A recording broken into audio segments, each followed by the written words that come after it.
সকলকে আমার ইউটিউব চ্যানেলে স্বাগতম। যদি আপনারা নতুন হয়ে থাকেন আমার চ্যানেলটাকে সাবস্ক্রাইব করবেন এবং এসএসসি সম্পর্কিত কোনো প্রশ্ন থাকলে কমেন্ট বক্সে অবশ্যই জানাবেন। আজকে 21শে জানুয়ারি, আমরা সবাই জানি আজকে সন্ধ্যায় একাদশ দ্বাদশ শ্রেণীর মেধা তালিকা বা মেরিট লিস্ট প্রকাশিত হবে। আমরা মিডিয়া সূত্রে যেটুকু জানতে পারছি সেটা সন্ধ্যেবেলাতেই প্রকাশিত হবে। এবং আরেকটা জিনিসও জানতে পারছি যে একাদশ দ্বাদশ শ্রেণীতে সিট সংখ্যা ছিল যে 12,514 জনের। এবার সেটা নাম যেটুকু মিডিয়া সূত্রে খবর পাচ্ছি যে প্রকাশিত হতে পারে 18,500 জনের নাম, অর্থাৎ প্রায় নিয়ার অ্যাবাউট 6,000 জনের নাম অতিরিক্ত প্রকাশিত হবে যেটুকু জানতে পারছি। যাই হোক, সেটা কোনো প্রশ্ন নয়। আজকের প্রশ্নটা রয়েছে যে মাল্টিপল র্যাঙ্কিং না সিঙ্গেল র্যাঙ্কিং। এবার এই নিয়ে আমি বিভিন্ন জায়গায় বিভিন্ন বিতর্ক দেখতে পাচ্ছি এবং আমি এটা আপনাকে বলবো না যে মাল্টিপল র্যাঙ্কিং হবে না সিঙ্গেল র্যাঙ্কিং হবে, কারণ এটা আমি কী করে বলবো, কারণ এতে দীর্ঘদিন ধরে আজ পর্যন্ত যেদিন থেকে এসএসসি পরীক্ষা নিচ্ছে সেদিন থেকে এসএসসি মাল্টিপল র্যাঙ্কিং হচ্ছে। তো সেই সূত্রে আমরা অনুধাবন করতেই পারি যে মাল্টিপল র্যাঙ্কিং হবে।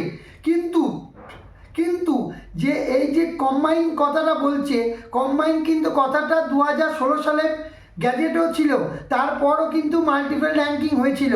কিন্তু এবার চারদিকে আমরা শুনতে পাচ্ছি যে না, এসএসসি চাইছে যে সিঙ্গেল র্যাঙ্কিং প্রকাশিত করতে। তো এবার আজকে আলোচনার বিষয় এইটা যে যদি সিঙ্গেল র্যাঙ্কিং হয় তাহলে কারা বেনিফিট পাবে এবং কারা বঞ্চিত হবে, এবং যদি মাল্টিপল র্যাঙ্কিং হয় তাহলে তার সুবিধাটা কারা বেশি পাবে এবং তার ডিসঅ্যাডভান্টেজটা কারা বেশি পাবে, সেটা নিয়ে আজকের ভিডিওটা হবে। তাই সঙ্গে থাকুন, আশা করি এই বিষয়গুলো নিয়ে পরিষ্কার হয়ে যাবে। এবার বলে রাখি, যদি সাপোজ ধরে নিই মাল্টিপল র্যাঙ্কিং হবে, সাপোজ বলছি যদি হয়, তাহলে সুবিধা কারা পাবে? তাহলে যারা জেনারেলে ডাক পেয়েছেন তারা মাল্টিপল র্যাঙ্কিং হলে তাদের চাকরি 100% নিশ্চিত হয়ে যাবে যদি মাল্টিপল র্যাঙ্কিং হয়। তবে সেটা প্রথম কাউন্সেলিংয়ে হবে না, দ্বিতীয় বা তৃতীয় কাউন্সেলিংয়ে পর্যন্ত তাদের চাকরি 100% নিশ্চিত হবে যারা জেনারেল ডাক পেয়েছেন যদি মাল্টিপল র্যাঙ্কিং হয় তাহলে বললাম, ঠিক আছে। এবং মাল্টিপল র্যাঙ্কিং হলে তার কিন্তু অনেকটা কি বলবো যে একটু হলেও ক্ষতির সম্মুখীন হবে যারা কাস্টে রয়েছে, তারা কিন্তু মাল্টিপল র্যাঙ্কিং হলে তারা ক্ষতির সম্মুখীন হবে, ঠিক আছে। এবার যদি সিঙ্গেল র্যাঙ্কিং হয়ে যায়, সিঙ্গেল র্যাঙ্কিং হলে কিন্তু যারা কাস্টে রয়েছেন তারা বেনিফিট পাবেন, কিন্তু যারা জেনারেলে ডাক পেয়েছেন তারা কিন্তু মাল্টিপল র্যাঙ্কিং যদি না হয়, সিঙ্গেল র্যাঙ্কিং যদি হয়, সিঙ্গেল র্যাঙ্কিং হলে যারা জেনারেলে ডাক পেয়েছেন তাদের কিন্তু একটু হলেও প্রবলেম হবে, ঠিক আছে। এবার প্রশ্ন যে স্যার যদি সিঙ্গেল র্যাঙ্কিং হয় জেনারেলে যারা ডাক পেয়েছে তাদের কি চাকরি হবে না? এটা বড় প্রশ্ন। আমি বলবো যে হ্যাঁ, তাদের চাকরি হবে, কিন্তু প্রথম কাউন্সেলিংয়ে হবে না। কি করে হবে না? কারণ একাদশ দ্বাদশ শ্রেণীতে যে সমস্ত শিক্ষকরা চাকরি আজকে পাবে নবম দশমে, কিন্তু তাদের নামগুলোই থাকবে, ঠিক আছে, তাদের নামগুলি থাকবে, কিন্তু তার একাদশ দ্বাদশ শ্রেণীতে জয়েন করার জন্য নবম দশমের ভেরিফিকেশন কাউন্সেলিংয়ে যাবে না।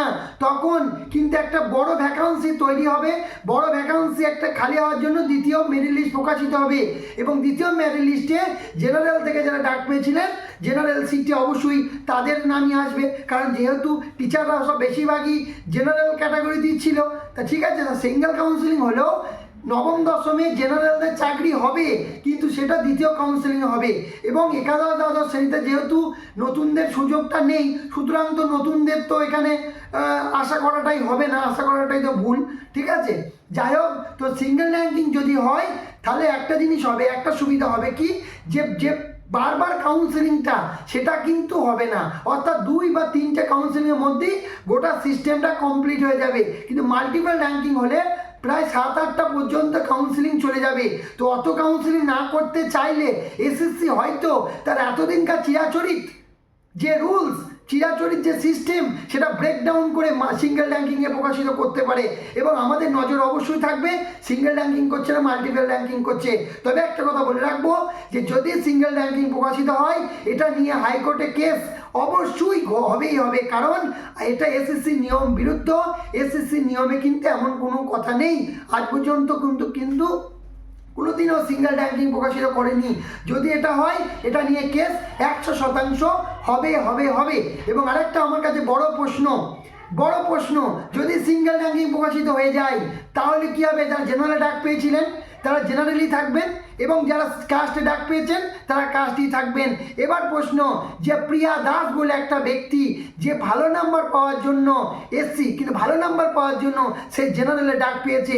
এবার জেনারেলে যদি সে ডাক পেয়ে যায়, তখন তার 500টা সিটের মধ্যে তার নাম যদি 450 নম্বরে থাকে, ঠিক আছে, কিন্তু তার কাস্টে, সাপোজ বলছি, সে কাস্টে, নিজের কাস্টে টপ 10-এর মধ্যে থাকতে পারছিল, ঠিক আছে, কিন্তু যেহেতু সিঙ্গেল র্যাঙ্কিং তাই তার কাস্টের নাম নেই, তখন কি হবে? তাহলে মাল্টিপল র্যাঙ্কিং, তাহলে সিঙ্গেল র্যাঙ্কিংয়ের জন্য তাহলে তার প্রিয় স্কুলটা সে পাবে না, ঠিক আছে, প্রিয় স্কুল পাবে না। তাহলে বেশি নাম্বারটা পাওয়াটা প্রিয়া দাসের জন্য কি ভুল হয়েছিল?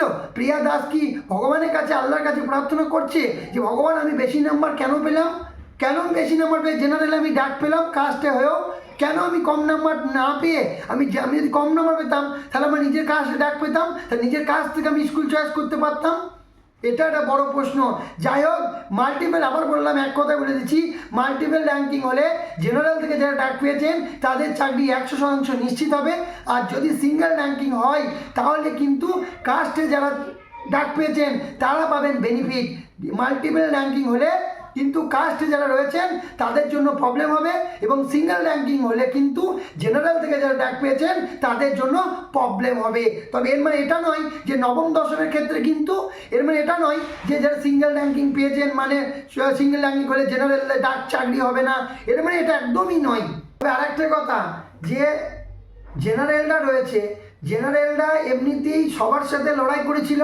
10 নম্বর কিন্তু টিচাররা পেয়ে গিয়েছিল।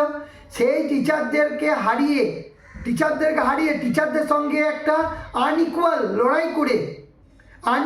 একটা লড়াই করে অসম একটা লড়াই করে কিন্তু জেনারেলে যারা ডাক পেয়েছে তারা যদি সিঙ্গেল র্যাঙ্কিংয়ের জন্য তাদের কিন্তু অনেকটা ক্ষতি হবে।